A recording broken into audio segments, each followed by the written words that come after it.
एक समय की बात है, एक सेठ के 7 पुत्र थे। सेठ के 7 पुत्र का विवाह हो चुका था। सबसे छोटे पुत्र की पत्नी श्रेष्ठ चरित्र की विदुषी और सुशील थी, परंतु उसका कोई भाई नहीं था। एक दिन बड़ी बहू ने घर लीपने को पीली मिट्टी लाने के लिए सभी बहुओं को साथ चलने के लिए कहा, तो सभी डलिया और खुरपी लेकर मिट्टी खोदने लगी। तभी वहां एक सांप निकल आया, जिसे बड़ी बहू खुरपी से मारने लगी।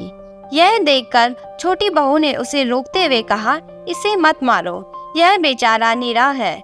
यह सुनकर बड़ी बहू ने उसे नहीं मारा। तब सर्प एक तरफ जाकर बैठ गया। छोटी बहू ने सांप से कहा, हम अभी लौटकर आती हैं, तुम यहाँ से कहीं मत जाना। यह कहकर वह सबके साथ मिट्टी लेकर घर चली गई और वहाँ कामकाज में फंसकर सांप से जो वादा किया था उसे भूल गई।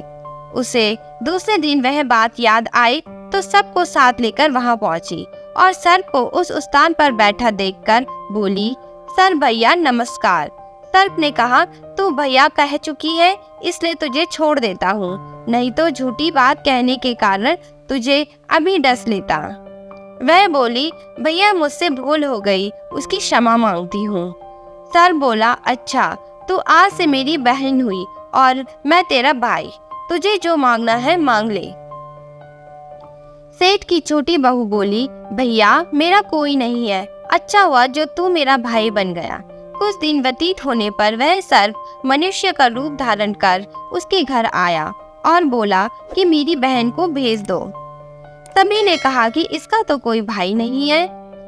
मनुष्य का रूप धारण कर बहन से मिलने गया सांप बोला, मैं दूर के रिश्ते में इसका भाई हूँ, बचपन में ही बाहर चला गया था। उसके विश्वास दिलाने पर घर के लोगों ने छोटी बहू को उसके साथ भेज दिया। उसने मार्ग में बताया कि मैं वही सर्प हूँ, इसलिए तू डरना नहीं और जहाँ चलने में कठिनाई हो वहाँ मेरी पूंछ पकड़ लेना। छोटी बहू ने सांप के कहे अनुसार वैसा ही किया और इस प्रकार वह उसके घर पहुँच गई। वहाँ के धन ऐश्वर्य को देखकर वह चकित हो गई। एक दिन सर्प की माता ने उससे कहा, मैं एक काम से बाहर जा रही हूँ, तो अपने भाई को ठंडा दूध पिला देना। उसे यह बात ध्यान न रही और उसने गर्म दूध पिला दिया। गर्म दूध पीने की वजह से सांप का मुंह जल गया। यह देखकर सर्प की माता बहुत क्रोधित हुई, परंतु सर्प के समझाने पर चुप हो गई। तब सर्प ने कहा कि बहन को अब उसके घर भेज देना चाहिए। तब सर्प और उसके माता ने उसे बहुत सारा सोना, चांदी, जवाहरात, वस्त्र, भूषण आदि देकर उसे घर पहुंचा दिया। जब छोटी बहू सांप के घर से ढेर सारा धन लेकर अपने घर पहुंची, तो बड़ी बहू ने ईर्ष्या से कहा, तेरा भाई तो बड़ा धनवान है, तुझे तो उससे और भी धन लाना चाहिए। सर्प ने बड़ी बहू की बात सुनकर उसके द्वारा मांगी गई सभी सोने की वस्तुएं लाकर दे दी। यह देखकर बड़ी बहू ने कहा, इन्हें झाड़ने की एक सोने की झाड़ू भी चाहिए। तब सर्प ने सोने की झाड़ू भी लाकर दे दी। सर्प ने छोटी बहू को हीरे मणियों का एक अद्भुत हार दिया था। उसकी प्रशंसा उस देश की रानी ने भी सुनी और वह राजा से बोली कि सेठ की छोटी बहू का हार यहाँ आना चाहिए। राजा ने मंत्री को हुक्म दिया कि उससे वह हार लेकर शीघ्र उपस्थित हो। राजा के आदेशों का पालन करते हुए मंत्री सेठ जी के घर पहुंचे और बोले कि महारानी जी छोटी बहू का हार पहनेंगी, वह उससे लेकर मुझे दे दो। सेठ जी ने डर के कारण छोटी बहू से हार मांगकर दे दिया। छोटी बहू को यह बात बहुत बुरी लगी। उसने अपने सर भाई को याद किया और आने पर बोली, भैया रानी ने मुझसे हार छीन लिया है, तुम कुछ ऐसा करो कि जब वह हार उसके गले में रहे तब तक के लिए सर्प बन जाए और जब वह मुझे लौटा दे तब हीरो और मणियों का हो जाए। सर्प ने ठीक वैसे ही किया। जैसे ही रानी ने हार पहना वैसे ही वह सर्प बन गया। यह देखकर रानी चीख पड़ी और रोने लगी। यह देखकर राजा ने सेठ के पास खबर भेजी कि छोटी बहू को तुरंत भेजो। राजा के आदेश मिलने के बाद सेठ जी डर गए और सोचने लगे कि अब राजा की उनकी बहू के साथ ना जाने क्या करेगा। वह स्वयं छोटी बहू को साथ लेकर राजा के महल में उपस्थित हुए।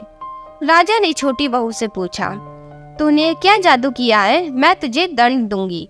छोटी बहू बोली, हे राजन, धृष्टा क्षमा कीजिए। यह हार ही ऐसा है कि मेरे गले में हीरो और मणियों का रहता है और दूसरे के गले में सर्प बन जाता है। यह सुनकर राजा ने वह सर्प बना हार उसे देकर कहा, अभी पहनकर दिखाओ। छोटी बहू ने जैसे ही उसे पहना वैसे ही वह हीरो मणियों का हो गया। यह देखकर राजा को उसकी बात पर विश्वास हो गया और उसने प्रसन्न होकर उसे बहुत सी मुद्राएं भी पुरस्कार में दी। छोटी बहू अपने हार और धन सहित घर लौट आई। उसके धन को देखकर बड़ी बहू ने ईर्ष्या के कारण उसके पति को सिखाया कि छोटी बहू के पास कहीं से धन आया है। यह सुनकर उसके पति ने अपनी पत्नी को बुलाकर पूछा, ठीक ठीक बता कि यह धन तुझे कौन देता है।